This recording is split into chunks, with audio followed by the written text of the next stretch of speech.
ಕಡೆಯದಾಗಿ 13 ವರ್ಷಗಳು ಕಳೆದು ಹೋಯ್ತು, ಸೌಜನ್ಯ ನ್ಯಾಯ ಸಿಗ್ಲಿಲ್ಲ. ಸಿಗೋದು ಯಾವಾಗ? 3 ತಿಂಗಳು ಮೇಲಾಗೋಯ್ತು. ಧರ್ಮಸ್ಥಳದಲ್ಲಿ ಭೂಮಿಯನ್ನ ಬಗೆದು ಅಸ್ಥಿಪಂಜರಗಳನ್ನ ಹುಡುಕಾಡೋ ಪ್ರಯತ್ನ ಪ್ರಾರಂಭವಾಗಿ ಈಗಲೂ ಕೂಡ ಮುಂದುವರಿತಾ ಇದೆ. ಇದಕ್ಕೆಲ್ಲ ದಿ ಎಂಡ್ ಅಂತ ಹೇಳಿ ಸಿಗೋ ಸಾಧ್ಯತೆಯೇ ಇಲ್ವಾ? ನೋಡಿ, ಈ ಪ್ರಕರಣದಲ್ಲಿ 3 ಏಜೆನ್ಸಿಗಳು ತನಿಖೆ ಮಾಡಿವೆ. Police, COD, CBI. 3 ಏಜೆನ್ಸಿಗಳು ಪಾಯಿಂಟ್ ಔಟ್ ಮಾಡಿದ್ದು ಸಂತೋಷ್ ರಾವ್ನ ಒಬ್ಬನೇ. ಸಿಬಿಐ ನ್ಯಾಯಾಲಯ ಟ್ರಯಲ್ ಮಾಡಿದ್ದು ಸಂತೋಷ್ ರಾವ್ ವಿರುದ್ಧ. ಮೇಲ್ಮನವಿ ಟ್ರಯಲ್ ಆಗಿರೋದು ಹೈಕೋರ್ಟ್ನ ಡಿವಿಷನ್ ಬೆಂಚ್ನಲ್ಲಿ ಸಂತೋಷ್ ರಾವ್ ವಿರುದ್ಧ. ಆದ್ದರಿಂದ ಅದು ಇನ್ನೂ ಸುಪ್ರೀಂ ಕೋರ್ಟಿಗೆ ಮೇಲ್ಮನವಿಯನ್ನು ಸಿಬಿಐ ಸಲ್ಲಿಸಿದ್ರು, ಇಲ್ಲ ಕುಸುಮಾವತಿ ಅವರು ಸಲ್ಲಿಸಿದ್ರು, ಟ್ರಯಲ್ ಆಗೋದು, ವಿಚಾರಣೆ ಆಗೋದು ಸಂತೋಷ್ ರಾವ್ ವಿರುದ್ಧವೇ ಹೊರತು ಬೇರೆಯವರದಲ್ಲಿ ಅಲ್ಲ. ಈ 3 ತನಿಖೆ ಏಜೆನ್ಸಿಗಳನ್ನು ಬಿಟ್ಟು ಬೇರೆ ತನಿಖಾ ಏಜೆನ್ಸಿಗಳು ಈ ಪ್ರಕರಣದಲ್ಲಿ ತನಿಖೆ ಮಾಡಲಿಕ್ಕೆ ಸಾಧ್ಯ ಆಗ್ತದ? ಆಗುವುದಿಲ್ಲ. ಯಾಕಂದ್ರೆ ಕಾನೂನಲ್ಲಿ ಈ ಅವಕಾಶ ಇಲ್ಲ.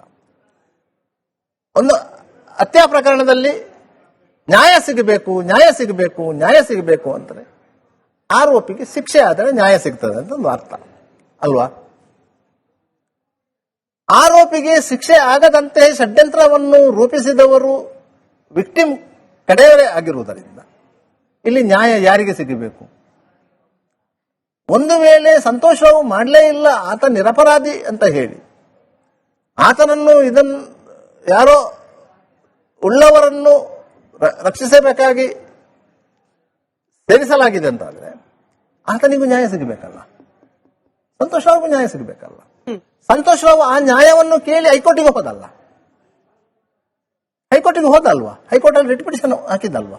ಹೈಕೋರ್ಟ್ ರಿಜೆಕ್ಟ್ ಮಾಡಿದ್ದಲ್ವಾ? ಚಂದಪ್ಪ ಗೌಡರು ಒಂದು ರಿಟ್ ಪಿಟಿಷನ್ ಹಾಕಿದ್ರಲ್ಲ, ಈ ಪ್ರಕರಣದ ಮರು ತನಿಖೆ ಆಗಬೇಕು ಅಂತೇಳಿ. ಅದನ್ನು ಹೈಕೋರ್ಟ್ ರಿಜೆಕ್ಟ್ ಮಾಡಿತ್ತಲ್ಲ. ಯಾಕೆ ರಿಜೆಕ್ಟ್ ಮಾಡಿದಂತ ಆದೇಶದ ವಿರುದ್ಧ ಇವರು ಸುಪ್ರೀಂ ಕೋರ್ಟಿಗೆ ಹೋಗಲಿಲ್ಲ? ಸಿಬಿಐನವರು ಅವರ ಕೇಸು ಅವರು ಅಪೀಲ್ ಹಾಕಿದ್ದಾರೆ, ಅಪೀಲ್ ಡಿಸ್ಮಿಸ್ ಆಗಿದೆ. ಅವರು ಸುಪ್ರೀಂ ಕೋರ್ಟ್ ಹೋಗ್ತಾರೆ, ಬಿಡ್ತಾರೆ, ಬಿಡಿ. ಚಂದಪ್ಪ ಗೌಡರು ಹಾಕಿದ ರಿಟ್ ಪಿಟಿಷನ್ ಅನ್ನು ಡಿಸ್ಮಿಸ್ ಮಾಡಿದ್ರಲ್ಲ, ಆ ರಿಟ್ ಪಿಟಿಷನ್ ಡಿಸ್ಮಿಸ್ ಮಾಡಿದ ಮೇಲೆ ಚಂದಪ್ಪ ಗೌಡರು ಹೋಗ್ಬೋದಿತ್ತಲ್ಲ, ಜೀವಂತ ಇದ್ರಲ್ಲ ಆಗ. ಈಗಲೂ ಕುಸುಮಾವತಿ ಅವರು ಹೋಗ್ಬೋದಲ್ಲ, ಅದೇ ರಿಟ್ ಪಿಟಿಷನ್ ಅನ್ನು ಚಾಲೆಂಜ್ ಮಾಡ್ಕೊಂಡು ಅವರು ಡಿಸ್ಮಿಸ್ ಮಾಡಿದ್ದು ಸರಿಯಲ್ಲ ಅಂತ ಹೇಳಿ. ಈ 2 ರಿಟ್ ಪಿಟಿಷನ್ ಹಾಕಿದ್ದು ಯಾಕೆ ಗೊತ್ತಾ ನಿಮ್ಗೆ? 2 ರಿಟ್ ಪಿಟಿಷನ್ ಯಾಕೆ ಹಾಕಿದ್ದು ಅಂತ ಹೇಳಿ, ಮೂಲ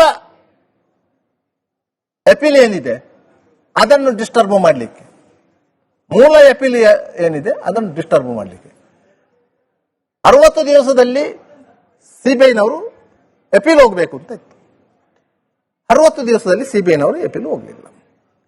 ಇಷ್ಟೊತ್ತಿಗೆ ಸೋಷಿಯಲ್ ಮೀಡಿಯಾದಲ್ಲಿ ಒಂದು ಕ್ಯಾಂಪೇನ್ ಸ್ಟಾರ್ಟ್ ಆಯಿತು. 60 ದಿವಸದಲ್ಲಿ ಸಿಬಿಐನವರು ಅಪೀಲ್ ಹೋಗಬೇಕು, ಅಪೀಲ್ ಹೋಗಬೇಕು, ಅಪೀಲ್ ಹೋಗದಿದ್ದರೆ ಕೇಸ್ ಮುಗೀತದೆ, ಸೌಜನ್ಯ ಮನೆಯವರು ಹೋಗಬೇಕು, ಸೌಜನ್ಯ ಮನೆಯವರು ಹೋಗಬೇಕು ಅಂತೇಳಿ. ಸೌಜನ್ಯ ಮನೆಯವರು ಸುಮ್ಮನೆ ಕೂತರು, ನಾವು ಹೋಗುದಿಲ್ಲ ಅಂತೇಳಿ. ಸೌಜನ್ಯ ಮನೆಯವರ ಮೇಲೆ ಒತ್ತಡ ಹೇರುವಂತಹ ಪ್ರಯತ್ನಗಳು ನಡೆಯಿತು. 60 ದಿವಸ ಆಯಿತು, ಸೌಜನ್ಯ ಮನೆಯವರು ಹೋಗಲಿಲ್ಲ, ಸಿಬಿಐನವರು ಹೋಗಲಿಲ್ಲ. 87 ದಿವಸಗಳ ನಂತರ ಸಿಬಿಐನವರು ಅಪೀಲ್ ಅಡ್ಮಿಷನ್ ಮಾಡಿದರು. ಯಾಕಂದ್ರೆ ಅದು ಇನ್ವೆಸ್ಟಿಗೇಷನ್ ಏಜೆನ್ಸಿ, ಅವರಿಗೆ ಟೈಮ್ ಬಾಂಡ್ ಇಲ್ಲ. ನಿಮ್ಗೆ ಪ್ರೈವೇಟ್ ವ್ಯಕ್ತಿಗಳಿಗೆ ಟೈಮ್ ಬಾಂಡ್ ಇದೆ ಅಪೀಲ್ ಹೋಗ್ಲಿಕ್ಕೆ, ಶಿಕ್ಷೆ ಆದರೂ ಅಪೀಲ್ ಹೋಗ್ಲಿಕ್ಕೆ ಟೈಮ್ ಬಾಂಡ್ ಇದೆ. ರಿಟ್ ಪಿಟಿಷನ್ಗಳು ಡಿಸ್ಮಿಸ್ ಆದ್ರೂ ಅಪೀಲ್ ಹೋಗ್ಲಿಕ್ಕೆ ಟೈಮ್ ಬಾಂಡ್ ಇದೆ ಪ್ರೈವೇಟ್ನವರಿಗೆ. ಇನ್ವೆಸ್ಟಿಗೇಷನ್ ಏಜೆನ್ಸಿಗಳಿಗೆ ಟೈಮ್ ಬಾಂಡ್ ಇಲ್ಲ. ಅವರೊಂದು ಡಿಲೇ ಆಫ್ ಇದನ್ನು ಅರ್ಜಿ ಹಾಕ್ತಾರೆ, ಅದನ್ನು ಕೋರ್ಟ್ ಅಕ್ಸೆಪ್ಟ್ ಮಾಡ್ತದೆ. ಅವರು ಯಾವಾಗ ರಿಟ್ ಪಿಟಿಷನ್ ಡಿವಿಷನ್ ಬೆಂಚ್ ಅಲ್ಲಿ ಹಾಕಿದ್ರ, ಚಂದಪ್ಪ ಗೌಡ್ರು ಹೋಗಿ ಒಂದು ರಿಟ್ ಪಿಟಿಷನ್ ಹಾಕಿದ್ರು, ಇದನ್ನು ಮರು ತನಿಖೆ ಮಾಡಬೇಕು ಅಂತೇಳಿ 3 ಜನರ ಹೆಸರು ಸೇರಿಸಿ ಸಂತೋಷ್ ರಾವ್ ನ ಪರವಾಗಿ ಆತನ ವಕೀಲರು ಒಂದು ರಿಟ್ ಪಿಟಿಷನ್ ಹಾಕಿದ್ರು. ಯಾಕೆ ಗೊತ್ತಾ? ಈ 2 ರಿಟ್ ಪಿಟಿಷನ್ಗಳು ವಿಚಾರಣೆ ಆಗುವವರೆಗೆ ಮೂಲ ದಾವೆಯ ವಿಚಾರಣೆಯನ್ನು ಕೈಗೆತ್ತಿಕೊಳ್ಳಬಾರದು ಅಂತೇಳಿ ಆ ಅಪೀಲ್ ಅನ್ನು ಕೈಗೆತ್ತಿಕೊಳ್ಳಬಾರದು. ಯಾಕಂದ್ರೆ ಅಲ್ಲಿ ಸಂತೋಷ್ ರಾವ್ ಹೊರಗಿದ್ದಾನೆ, ಅವ ಜೈಲಲ್ಲಿದ್ದರೆ ಸಮಸ್ಯೆ ಇತ್ತು ಇವರಿಗೆ, ಅವ ಹೊರಗಿದ್ದಾನೆ. ಅದನ್ನು ಕೈಗೆತ್ತಿಕೊಳ್ಳದಿದ್ರೆ ಇವರಿಗೆ ಒಂದು ವೇಳೆ ಅಲ್ಲಿ ಡಿವಿಷನ್ ಬೆಂಚ್ ಸಂತೋಷ್ ರಾವನ್ನು ಕಮ್ಯುನಿಟ್ ಅಂತ ಹೇಳಿದ್ರೆ ಆದ್ರಿಂದಾಗಿ ಇವರಿಗೆ ಏನು ಚಂದಪ್ಪ ಗೌಡರಿಗೆ ಆಗಲಿ ಸಂತೋಷ್ ರಾವ್ಗೆ ಆಗಲಿ ಆ ಅಪೀಲು ನ್ಯಾಯಾಲಯದ ಎದುರು ವಿಚಾರಣೆಗೆ ಬರಬಾರದು. ಅದಕ್ಕೆ ಬೇಕಾಗಿ ಇಲ್ಲಿ ರಿಟ್ ಪಿಟಿಷನ್ ಹಾಕಿದ್ರು. ಅಪೀಲ್ ವಿಚಾರಣೆಗೆ ಬಂತು ಡಿವಿಷನ್ ಬೆಂಚಿನ ಮುಂದೆ. ಬಂದಾಗ ಇವರ ವಕೀಲರಿಗೆ ಹೇಳಿದ್ರು ಅದು 2 ರಿಟ್ ಪಿಟಿಷನ್ ಬಾಕಿ ಇರುವುದರಿಂದ ಅದರ ವಿಚಾರಣೆ ಮುಗಿಯದೆ ಇದನ್ನು ನೀವು ಕೈಗೆತ್ತಿಕೊಳ್ಳಬಾರದು. ಸರಿ. ಆಗ 2 ಜಸ್ಟಿಸ್ಗಳಿಗೆ ಹೇಳಿದ್ರು ಅದು ಏನು ರಿಟ್ ಪಿಟಿಷನ್ ಅಂತ ಹೇಳಿ. ಈ ಕೇಸಿಗೆ ಸಂಬಂಧಪಟ್ಟದ ಹೌದು, ಆ 2 ರಿಟ್ ಪಿಟಿಷನ್ ಇಲ್ಲಿಗೆ ಟ್ರಾನ್ಸ್ಫರ್ ಮಾಡಿ. 2 ರಿಟ್ ಪಿಟಿಷನ್ ಇಲ್ಲಿಗೆ ಬಂತು. ಆಗ ಏನಾಯ್ತು, ಮೂಲ ಅಪೀಲ್ ಏನಿದೆ ಅದರೊಟ್ಟಿಗೆ 2 ರಿಟ್ ಪಿಟಿಷನ್ಗಳು ಸೇರಿತ್ತು. ಒಟ್ಟಿಗೆ ಆರ್ಗ್ಯುಮೆಂಟ್ ಮಾಡಿದ್ರು 3 ವಕೀಲರುಗಳು. ಈ ಕಡೆಯಿಂದ ಆರ್ಗ್ಯುಮೆಂಟ್ ಮಾಡಿದ್ರು, ಆ ಕಡೆಯಿಂದ ಪ್ರಸನ್ನ ಕುಮಾರ್ ಅವರು ಆರ್ಗ್ಯುಮೆಂಟ್ ಮಾಡಿದ್ರು. 2 ರಿಟ್ ಪಿಟಿಷನ್ ಡಿಸ್ಮಿಸ್ ಮಾಡಿದ್ರು, ಅಪೀಲ್ ಅನ್ನು ಡಿಸ್ಮಿಸ್ ಮಾಡಿದ್ರು. ಸಾಮಾನ್ಯವಾಗಿ ಕೋರ್ಟ್ ಅನ್ನು ದಾರಿ ತಪ್ಪಿಸಲಿಕ್ಕೆ ಇಂತಹ ಕುಪ್ರಯತ್ನಗಳನ್ನ ದಾರಿ ತಪ್ಪಿಸಿದ್ದು ಕೇವಲ ಕೋರ್ಟ್ ಅನ್ನ ಮಾತ್ರವಾ ಅನ್ನೋ ಪ್ರಶ್ನೆ, ದಾರಿ ತಪ್ಪಿಸಿದ್ದು ಕೇವಲ ಕೋರ್ಟ್ ಅನ್ನ ಮಾತ್ರವಾ ಅಥವಾ ಜನರನ್ನೂ ಕೂಡವಾ ಅನ್ನೋ ಪ್ರಶ್ನೆಯೊಂದಿಗೆ ಬಹುಶಃ ಇವತ್ತಿನ ಕಾರ್ಯಕ್ರಮವನ್ನ ವೈನ್ ಮಾಡ್ತಿದ್ದೀನಿ. ಅನೇಕರು ಕೇಳ್ತಿದ್ದಾರೆ ಯಾಕೆ ಧರ್ಮಸ್ಥಳದ ವಿಚಾರವಾಗಿ ಅನೇಕ ಚರ್ಚೆಗಳನ್ನ ಮಾಡ್ತಿದ್ದೀರಿ ಅಂತ ಹೇಳಿ. ನಾನು ಮಹಾಭಾರತ ಕಾರ್ಯಕ್ರಮದಲ್ಲಿ ಧರ್ಮಸ್ಥಳದ ವಿಚಾರ ಪ್ರಪ್ರಥಮವಾಗಿ ಚರ್ಚೆಗೆ ಒಳಪಟ್ಟ ದಿನವೇ ಹೇಳಿದ್ವಿ. ಇದು ಕೋರ್ಟು ಕಾನೂನಿಗೆ ಮೀರಿ ಸಮಾಜದಲ್ಲಿ ಒಂದು ಪರಾವಿರೋಧದ ಚರ್ಚೆಗೆ ಬಹಳ ದೊಡ್ಡ ಪ್ರಮಾಣದಲ್ಲಿ ವೇದಿಕೆ ಆಗ್ಬಿಟ್ಟಿದೆ ಧರ್ಮಸ್ಥಳದ ವಿಚಾರ. ಹೀಗಾಗಿ ಕೇವಲ ಒಂದು ಬದಿಯ ವಾದ ಸೋಷಿಯಲ್ ಮೀಡಿಯಾದಲ್ಲಿ ಚರ್ಚೆ ಆಗೋದು ಬೇಡ ಅನ್ನೋ ಕಾರಣಕ್ಕೆ ಎರಡೂ ಬದಿಯವರನ್ನ ಕರೆಸಿ 2 ಬದಿಯವರಿಗೂ ಕೂಡ ಸಮಾನವಾದ ವೇದಿಕೆಯನ್ನ ಕಲ್ಪಿಸಿ 2 ಧ್ವನಿಗಳನ್ನ ಜನರಿಗೆ ತಲುಪಿಸೋ ಪ್ರಯತ್ನದ ಭಾಗವಾಗಿ ಮಹಾಭಾರತ ಮಾಡ್ತಿದ್ದೀವಿ ಧರ್ಮಸ್ಥಳದ ವಿಚಾರದಲ್ಲಿ. ಇವತ್ತು ಕೂಡ ಅಂಥದ್ದೇ ಒಂದು ಪ್ರಯತ್ನದ ಭಾಗ. ಇನ್ನೂ ಅನೇಕ ಪ್ರಶ್ನೆಗಳು ಉಳಿದಿದೆ. ಮತ್ತಷ್ಟು ಮಂದಿಯನ್ನ ಯಾರೆಲ್ಲರೂ ಇದರ ವಿರುದ್ಧವಾಗಿ, ಇವತ್ತೇನು ಮೋಹನ್ ಬೋಳಂಗಡಿ ಅವರು ಹೇಳಿಕೆಯನ್ನ ನೀಡಿದ್ದಾರೆ, ಇದರ ವಿರುದ್ಧವಾಗಿ ಯಾರಿಗಾದ್ರೂ ಪ್ರಶ್ನೆಗಳಿದ್ರೆ ಅವರನ್ನೂ ಕೂಡ ನಾವು ಮುಕ್ತ ಬಾಗಿಲುಗಳ ಮೂಲಕ ಕರೆದು ಈ ವೇದಿಕೆಯನ್ನ ಕೊಡ್ಲಿಕ್ಕೆ ಸಿದ್ಧವಿದ್ದೇವೆ. ಆ ಪ್ರಶ್ನೆಗಳೂ ಕೂಡ ಚರ್ಚೆಯಾಗಿ ಹೋಗ್ಲಿ. ಅಲ್ಲಿಗೆ ಜನರಿಗೆ ಇರುವ ಗೊಂದಲಗಳೇನಿದೆ ಅದಕ್ಕೆ ಉತ್ತರವನ್ನ ಬಹಳ ಪಾರದರ್ಶಕವಾಗಿ ಕಂಡುಕೊಳ್ಳೋ ಪ್ರಯತ್ನವನ್ನ ಮಹಾಭಾರತ ಚರ್ಚಾ ಕಾರ್ಯಕ್ರಮದ ಮೂಲಕ ಮಾಡ್ತಿದ್ದೀನಿ ಅಂತ ಹೇಳ್ತಾ ಧನ್ಯವಾದ ಸರ್ ಇಷ್ಟೊತ್ತು ಕಾರ್ಯಕ್ರಮದಲ್ಲಿ ಭಾಗಿಯಾಗಿದ್ದಕ್ಕೆ. ಹಾಗೆ ಧನ್ಯವಾದ ಎಲ್ರಿಗೂ ಕೂಡ ಚರ್ಚೆಯಲ್ಲಿ ಭಾಗಿಯಾಗಿದ್ದಕ್ಕೆ.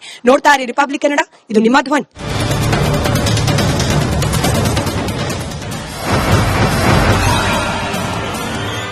ದಾರಿ ತಪ್ಪಿಸಿದ್ದು ಕೇವಲ ಕೋರ್ಟ್ ಅನ್ನ ಮಾತ್ರವಾ ಅಥವಾ ಜನರನ್ನೂ ಕೂಡವಾ ಅನ್ನೋ ಪ್ರಶ್ನೆಯೊಂದಿಗೆ ಬಹುಶಃ ಇವತ್ತಿನ ಕಾರ್ಯಕ್ರಮವನ್ನ ವೈನ್ ಮಾಡ್ತಿದ್ದೀನಿ. ಅನೇಕರು ಕೇಳ್ತಿದ್ದಾರೆ ಯಾಕೆ ಧರ್ಮಸ್ಥಳದ ವಿಚಾರವಾಗಿ ಅನೇಕ ಚರ್ಚೆಗಳನ್ನ ಮಾಡ್ತಿದ್ದೀರಿ ಅಂತ ಹೇಳಿ. ನಾನು ಮಹಾಭಾರತ ಕಾರ್ಯಕ್ರಮದಲ್ಲಿ ಧರ್ಮಸ್ಥಳದ ವಿಚಾರ ಪ್ರಪ್ರಥಮವಾಗಿ ಚರ್ಚೆಗೆ ಒಳಪಟ್ಟ ದಿನವೇ ಹೇಳಿದ್ವಿ.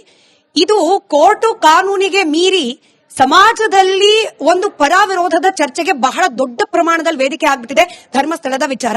ಹೀಗಾಗಿ ಕೇವಲ ಒಂದು ಬದಿಯ ವಾದ ಸೋಷಿಯಲ್ ಮೀಡಿಯಾದಲ್ಲಿ ಚರ್ಚೆ ಆಗೋದು ಬೇಡ ಅನ್ನೋ ಕಾರಣಕ್ಕೆ 2 ಬದಿಯವರನ್ನ ಕರೆಸಿ 2 ಬದಿಯವರಿಗೂ ಕೂಡ ಸಮಾನವಾದ ವೇದಿಕೆಯನ್ನ ಕಲ್ಪಿಸಿ 2 ಧ್ವನಿಗಳನ್ನ ಜನರಿಗೆ ತಲುಪಿಸೋ ಪ್ರಯತ್ನದ ಭಾಗವಾಗಿ ಮಹಾಭಾರತ ಮಾಡ್ತಿದ್ದೀವಿ ಧರ್ಮಸ್ಥಳದ ವಿಚಾರದಲ್ಲಿ. ಇವತ್ತು ಕೂಡ ಅಂಥದ್ದೇ ಒಂದು ಪ್ರಯತ್ನದ ಭಾಗ. ಇನ್ನೂ ಅನೇಕ ಪ್ರಶ್ನೆಗಳು ಉಳಿದಿದೆ. ಮತ್ತಷ್ಟು ಮಂದಿಯನ್ನ ಯಾರೆಲ್ಲರೂ ಇದರ ವಿರುದ್ಧವಾಗಿ, ಇವತ್ತೇನು ಮೋಹನ್ ಬೋಳಂಗಡಿ ಅವರು ಹೇಳಿಕೆಯನ್ನ ನೀಡಿದ್ದಾರೆ, ಇದರ ವಿರುದ್ಧವಾಗಿ ಯಾರಿಗಾದ್ರೂ ಪ್ರಶ್ನೆಗಳಿದ್ರೆ ಅವರನ್ನೂ ಕೂಡ ನಾವು ಮುಕ್ತ ಬಾಗಿಲುಗಳ ಮೂಲಕ ಕರೆದು ಈ ವೇದಿಕೆಯನ್ನ ಕೊಡ್ಲಿಕ್ಕೆ ಸಿದ್ಧವಿದ್ದೇವೆ.